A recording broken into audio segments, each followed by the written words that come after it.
In 2006, we lost Ronnie Sox of the famous Sox and Martin racing team. It was a shock to the Mopar world, and we all realized at that moment that we were not going to have our heroes around forever. Soon wrote an editorial in Mopar Collector's Guide referencing how we needed to do a Hall of Fame for the Mopar heroes that we grew up with, to preserve Mopar history for the future generations. As the years went by, I ran into a good friend of mine, Jim Kramer, at a show, and he asked me when I was going to do a Mopar Hall of Fame. I must have looked at him with a yeah right look in my eyes. He proceeded to say, "If you don't do it, no one else will." In my heart of hearts, I knew he was right, so in 2011 I began lining up sponsors and critical people to help me pull something together that the entire Mopar community could be proud of. What we ended up with was a number of Hall of Fame induction dinners that were held Saturday night of each Chrysler's at Carlisle event from 2012 until 2018.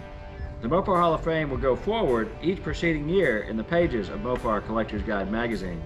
This is one of those recordings made on one of those incredible nights at the Mopar Hall of Fame at Chrysler's at Carlisle. Our next inductee is Mr. Dick Maxwell. Dick went to work as a student engineer at Chrysler Corporation in 1959, enrolled in the company's Chrysler Institute of Engineering, and earned a Master's of Automotive Engineering degree in 1961. Even before earning his degree, Maxwell joined the Ramchargers drag racing team. One thing that really pushed Chrysler's involvement in drag racing was the competition by Pontiac. As a result, Chrysler did the first package cars in 61 and 62. Dick had a reputation for not only understanding how things worked, but for his willingness to get his hands dirty. He was very instrumental in the package cars from 1965 to 1968. Those cars changed the world of drag racing completely, no question about it. He was also very good at acknowledging the hard work and efforts of local racers. I know this for a fact because I was one of those that he offered parts and information to in 1965. He was a major leader in Chrysler's involvement in NHRA Pro Stock.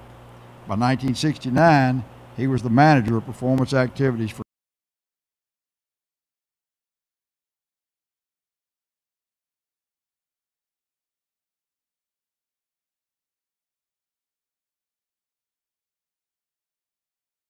Chrysler 300B and Speedy Thompson and the number Chrysler.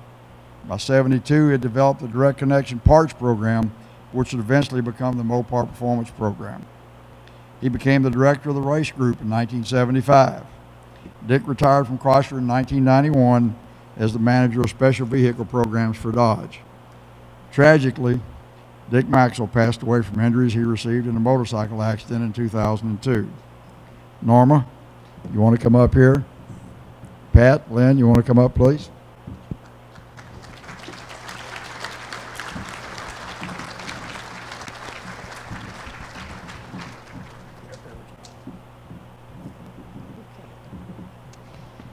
Pat had to bring my glasses. Oh, you're getting old like me.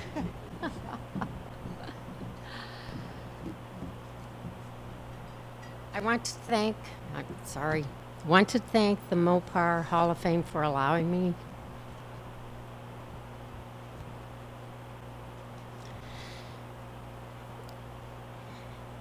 to represent the Maxwell family in accepting this honor for Dick.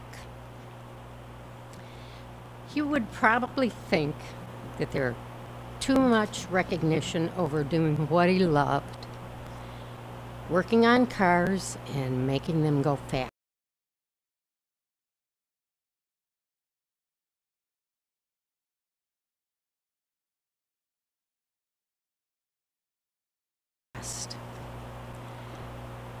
This is my daughter Pat and my daughter Lynn.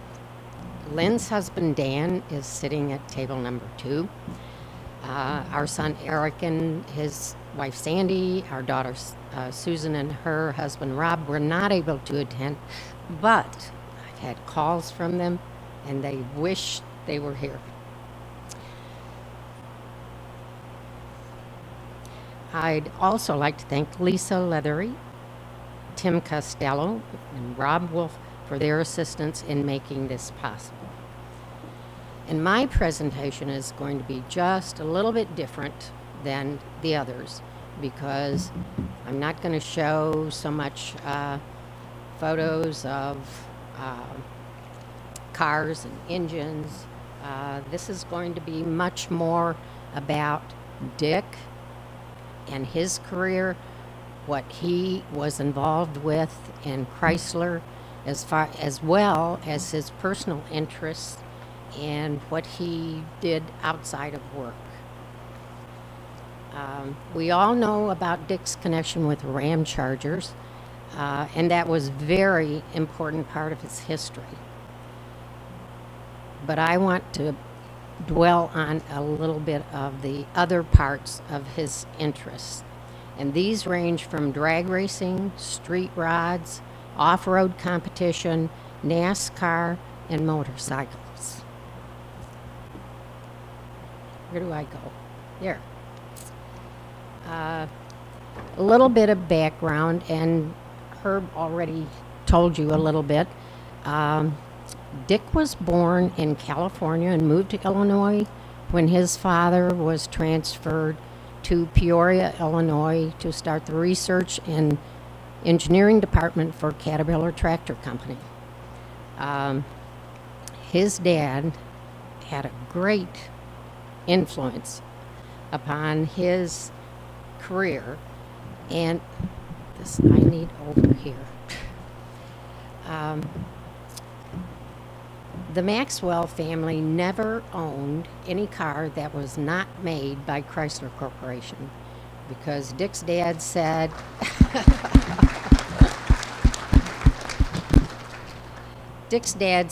it was the best engineered car on the road, and Dick was brainwashed from the time he was very young.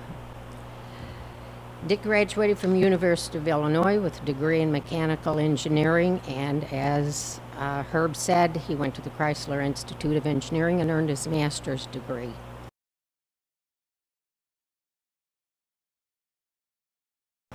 He really was living his dream. Dick bought his first car. This is not a very good photo, but I had to show you this. He bought his first car when he was 16 years old. It's a 1940 Plymouth, and the first thing he did was to take it apart, take the engine out of it, take it down into the basement of his parents' home, and tweaked it to make it go fast. And he installed, he built a dual exhaust system with glass pack mufflers to make it sound really neat and sound tough.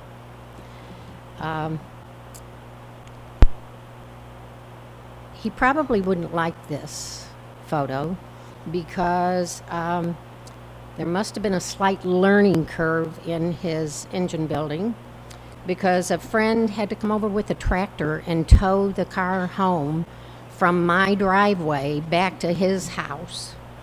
And I really don't think he'd like you to see that, but there it is. This was the first car that we bought after we moved to Michigan.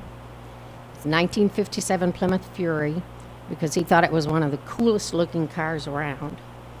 And Dick raced this car at Detroit Dragway and did manage to win a few trophies without doing too much damage to the family transportation. This car, or this photo, he probably wouldn't appreciate either, because it looks as if he's losing on the line. And if any of you have ever sat in a meeting with Dick, either at Chrysler or on a racetrack or anything, he had this habit, as I think a lot of engineers do, of saying, number one, touch the finger. This is the issue. And number two, touch the next finger. These are the obstacles. And number three, now make it go fast. And whether you were discussing cars or what your social plans were, it was number one, number two, right?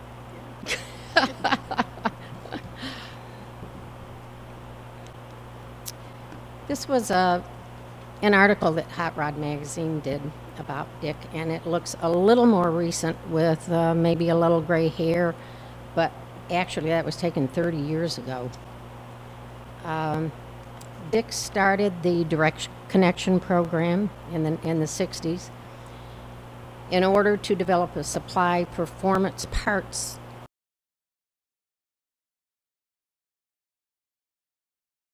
program for everyday racers.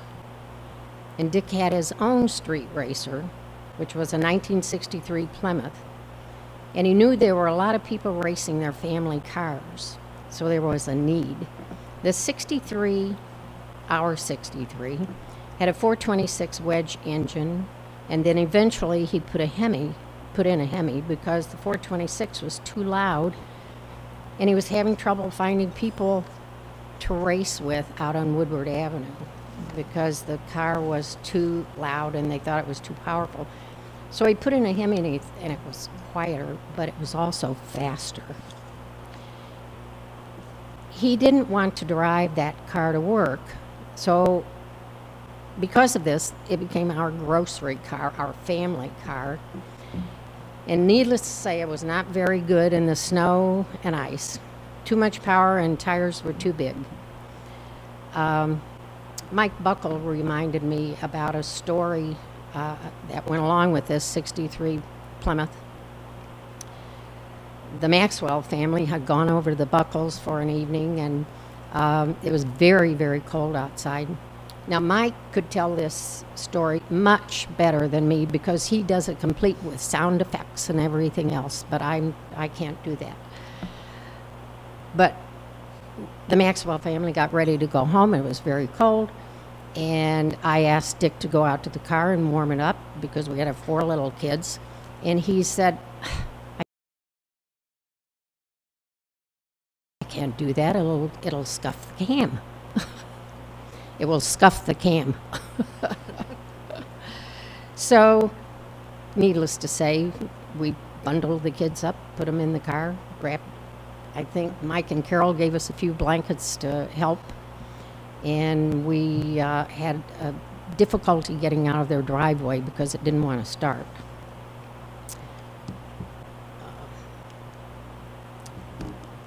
Popular Hot Rodding magazine did an article about our 1937 street rod, and Herb McCandless was really responsible for finding this jewel in Burlington, North Carolina. Dick had kind of put the word out that he was looking for a street rod to build, and Herb called Dick to tell him about this car he had seen, and so Dick told him to make a deal. And Herb drove it around town there in Burlington for a few days, original engine and everything else, and then loaded it into a trailer and brought it up to Michigan to our house. It took about 2 years to build this car. It has a 1973 340 cubic inch Chrysler A engine. The stock camshaft was replaced with a factory optional hydraulic Hemi grind. He milled the heads and installed an Edelbrock intake manifold and a Holley carburetor. The transmission is a Mopar torque light and a Mopar aftermarket Dodge Dart air conditioning unit. The car is a dark metallic blue, and it looks more or less stock on the outside, and the interior is original design, upholstered with Chrysler production medium blue vinyl and velour. This 37 has been driven from Detroit to the Smoky Mountains, to New Orleans, to Southern California, up the West Coast into Canada, and through the Canadian Rockies. And once while driving north from Denver, we were speeding along on a 2-lane road and speeding, and a police car came in the opposite direction. And as he drove past us, he flicked his lights, and we thought, oh boy, here comes a speeding ticket. So Dick slowed down, pulled over. The policeman turned around, came back, And he approached us and he said to Dick, "Do you know how fast you were going?" And Dick said, "No, I don't, but I know I was speeding." And the policeman said, "Well, I just want you to slow down, but the reason I stopped you is because I want to see the car." So Dick got out, they opened the hood, they opened the trunk, and they talked about the car for about half an hour, and he sent us on our way and said, "Slow down," but he didn't give us a ticket. It has also served as the bridal car, whoops, they're not like, for our daughters, and for our 3 grandsons. It takes the bride to the church and then from the church to the reception. And Lynn was the first one of our daughters married. And as she and Dan were driving away from the church in the 37, Dick says, "There goes my baby," and Lynn too.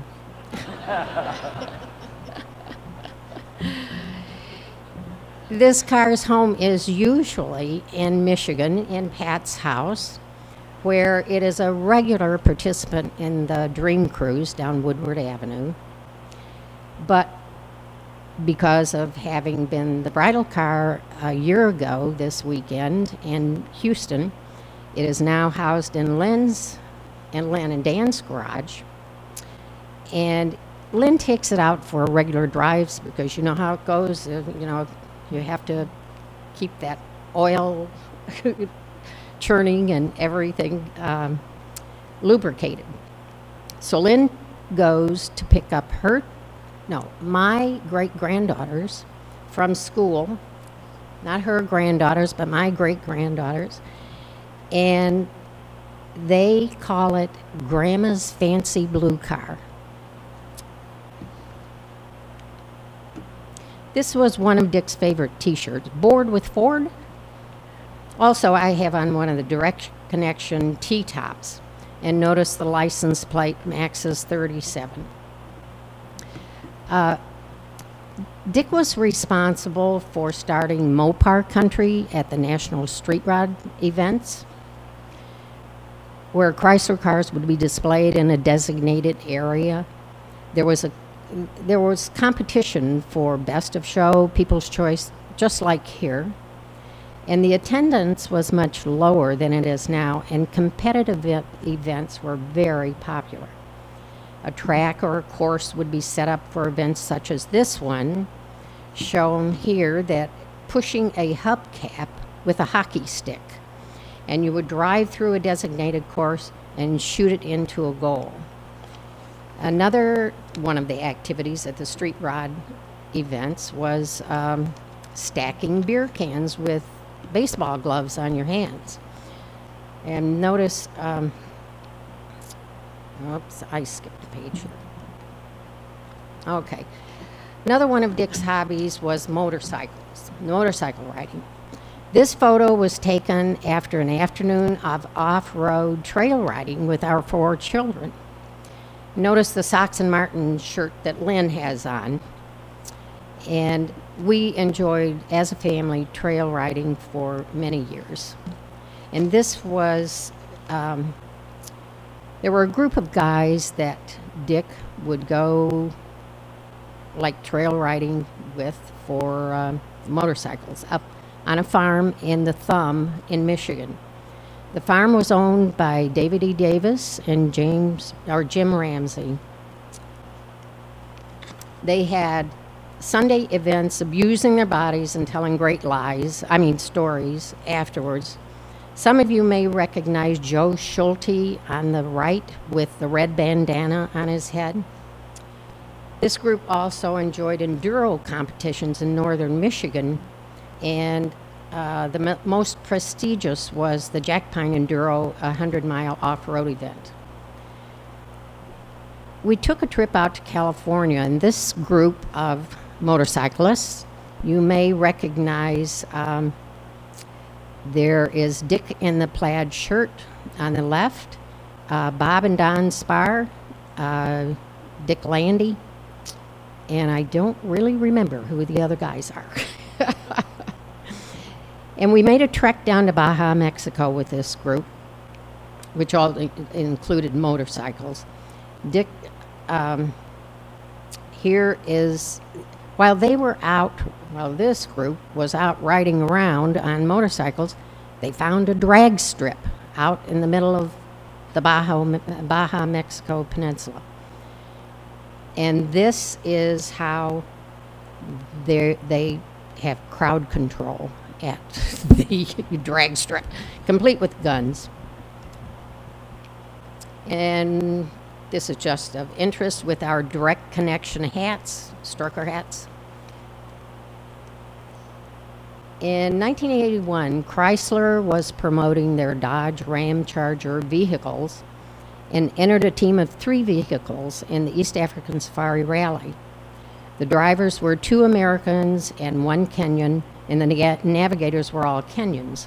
The event was a 5-day off-road rally covering 3,231 miles, starting in Nairobi and down to Mombasa and ending up back in Nairobi. And Dick was the coordinator manager of the event. The next couple of photos were copied from a newspaper, so the quality isn't very good. But this shows the largest vehicle entered in the Safari Rally and the smallest one. The Ramcharger vehicle was the largest, weighing 5,000 pounds and almost 17 feet long. And the smallest entry was 11.5 feet long, weighing only 1,870 pounds. Rod Hall was one of the drivers. Needless to say, the terrain was very rough. He shows Rod's car speeding through a river.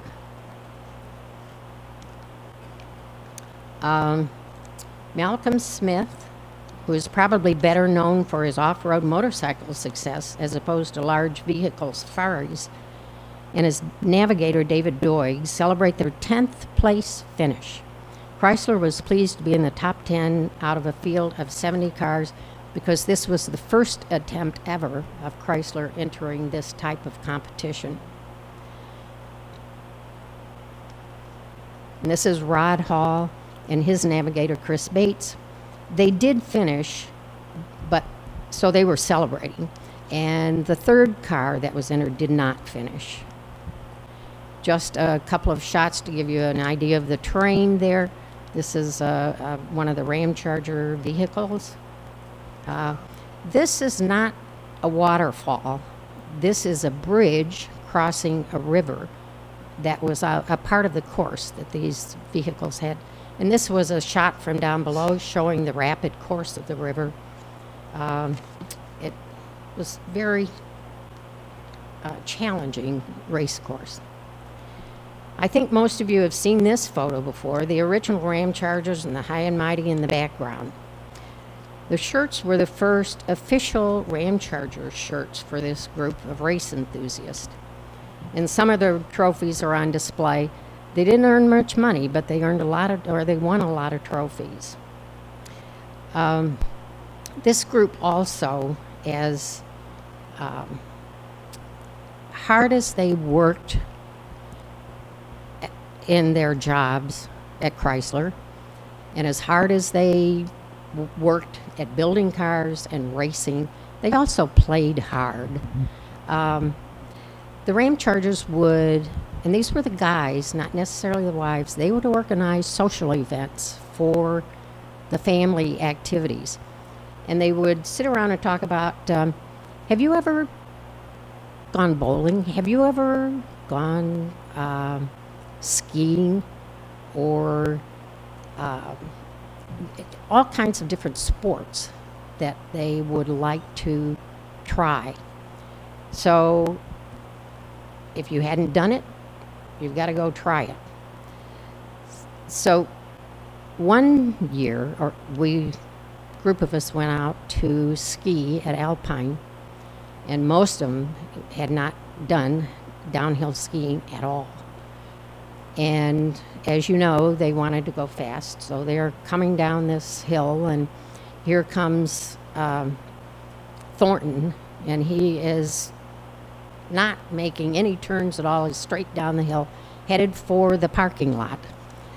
And there is a log that is across the parking lot to separate the lot from the road. And Jim just headed straight for it. When he got there, he jumped over it and went into the parking lot and fell down. And there were skis and poles and everything all over the place. Dick went running over and said, "Are you okay?" Jim said, "Well, I couldn't stop." And Dick said, "Well, you better learn." So we really had a lot of fun as a group, not just serious work. And one of the things that we experienced at our house, we had a group of Ramchargers over. We had a skateboard that was an altered wheelbase skateboard. And the wheels, rear wheels, had been moved up forward. It was painted white with red candy apple stripes on it.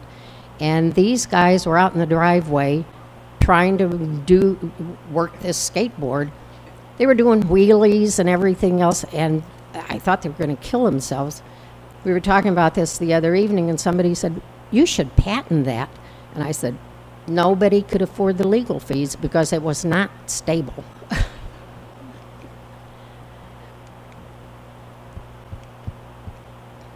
Okay, there. You may recognize these ladies. These are some of the Ramcharger wives. That's me on the left with that beautiful hat that looks like a flower pot. I don't know what I was thinking.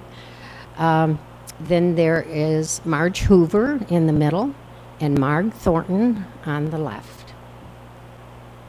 And of course the Ramcharger car in the background.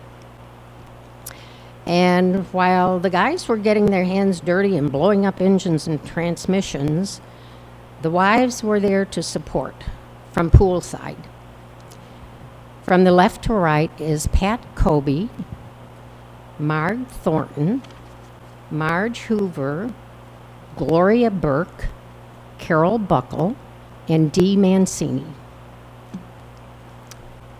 And unless we forget, the Ramchargers did have a AA fuel dragster program as well as the super stocks and FXS and everything. Dick and Dan Knapp more or less headed up that dragster effort. And I thought I would throw this one in just for you drag racers, and you might enjoy this. It's Dick on the left and Buster Couch, who's an icon at the starting line, and the ever-present STP shirt.